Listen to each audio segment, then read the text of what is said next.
آیا دوست دارید که با راز پنهان وجودتون برای سلامتی آشنا بشید؟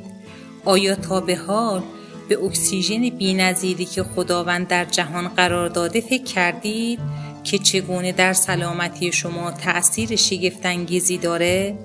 پس با من همراه باشید تا پرده از یک راز بزرگ در سلامتی که افراد زیادی نمیخواهند شما بدانید باخبر شوید.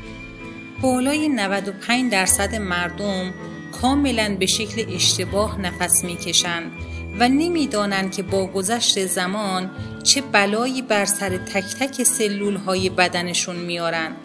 تقریبا روزانه 2 میلیون لیتر اکسیژن وارد ریه های ما میشه و از طریق خون به کمک پمپاژ قلب به کل سلول های بدن میرسه. هر انسان بالغی در روز 25,000 بار دم و بازدم را انجام میده و اصلا به این موضوع فکر نمی کنه که آیا من درست نفس میکشم یا نه. در واقع کسانی که در طول 1 دقیقه بیشتر از 20 بار نفس میکشند تنفس سطحی دارند که تنفس سینه‌ای هم بهش گفته میشه. در نتیجه اکسیژن کمتری به مغزشون میرسه و همین موضوع با گذشت زمان در بدن مشکلات جسمی خطرناکی ایجاد میکنه. طبق پژوهشی در ژاپن و آمریکا نشون داده اگر هر انسانی بتونه تنفس خودشو از 16 بار در دقیقه به 12 بار برسونه، در حقیقت تونسته تا حدود 5 سال به طول عمر خودش اضافه کنه. و اما تنفس دیافراگمی یا همون تنفس شکمی که در واقع یکی از رازهای بزرگ تندرستیه. وقتی شما در روز از 5 تا 10 دقیقه به این شکل نفس میکشید، باعث تقویت قلب میشید، باعث عملکرد بهتر ریه ها میشید. استرس و اضطراب که ریشه بسیاری از بیماری ها در بدن هست رو کنترل میکنید.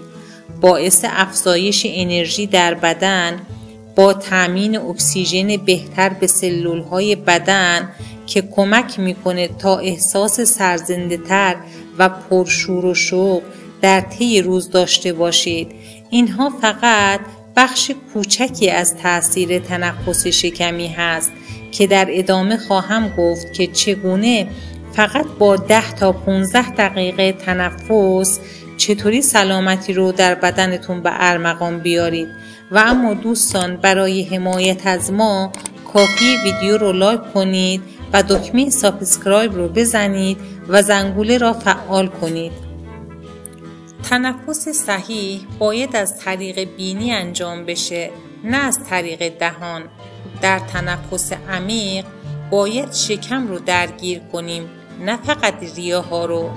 هم به شکل دراز کشیده و هم به حالت نشسته میتونید این تنفس رو انجام بدید.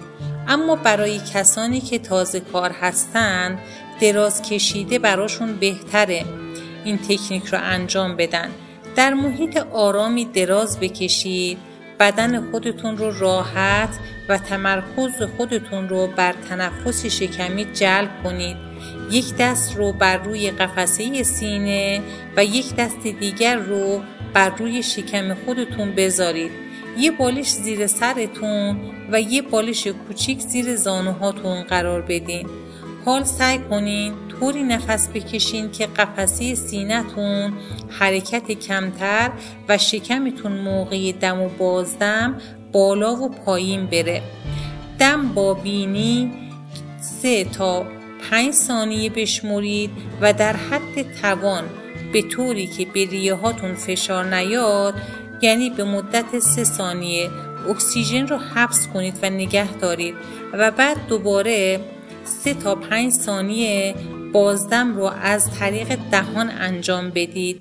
البته ابتدا شاید این اعداد بالا و پایین بشه، اما با گذشت زمان تنفساتون منظمتر میشه و هر چقدر این مدت زمان بالاتر بره براتون بهتره. سعی کنید موقع تمرین هر دفعه 5 تا 10 دقیقه به این نوع نفس کشیدن ادامه بدید. با گذشت زمان بدون هیچ تلاش آگاهانه‌ای از سوی شما بخشی از تنفس طبیعی شما میشه. یعنی خودتون بدون اینکه توجه کنید به این شکل عادت میکنید که نفس بکشید. تنفس شکمی نه تنها یک تکنیک تنفسی ساده است، بلکه یک ابزار قدرتمند برای بهبود سلامت جسمانی و روحی ما انسان هاست. از دیگر فواید این تنفس میتونن به کنترل کردن ضربان قلب و فشار خون و بهبود کیفیت صدا و ارتقاء فن بیان، افزایش قدرت تمرکز و توجه، تسکین دردهای مزمن مانند درد عضلانی و کمردرد، کمک به بهبود عملکرد ریه‌ها و بهبود عملکرد تنفسی و بیشمار فواید دیگر که اینجا مجال گفتنش نیست. زمانهای مناسب برای انجام دادن این تکنیک اول صبح هنگام طلوع آفتابه که بدن به حالت بیداری کامله و با این کار اکسیژن به تمام سلولهای بدن میرسه و ما روز رو با شادی و سرزندگی آغاز میکنیم. دومین موقع زمانی که ما به رخت خواب میریم و این تنفس معجزه‌آسا رو انجام میدیم تا خوابی آرام و سرشار از آرامش داشته باشیم. دوستان بعد از یک هفته خودتون متوجه میشید که چقدر بدن سرحال و سرزنده دارید و شادابتر هستید.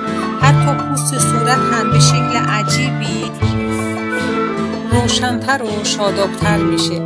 و اما یکی از مهمترین و بی‌نظیرترین ویژگی‌های این تنفس، البته اگر به صورت آگاهانه باشه، این هست که انسان رو در لحظه حال قرار میده و آشفتگی مغز رو خاموش میکنه که خود این موضوع نیاز به یک ویدیو دیگه داره که خارج از وقت این ویدیو هست و اگر دوستان همراه دوست داشته باشن کامنت کنن تا ویدیویی از لحظه حال رو براشون بسازم که چگونه در بهشت خود ساخته زندگی کنن.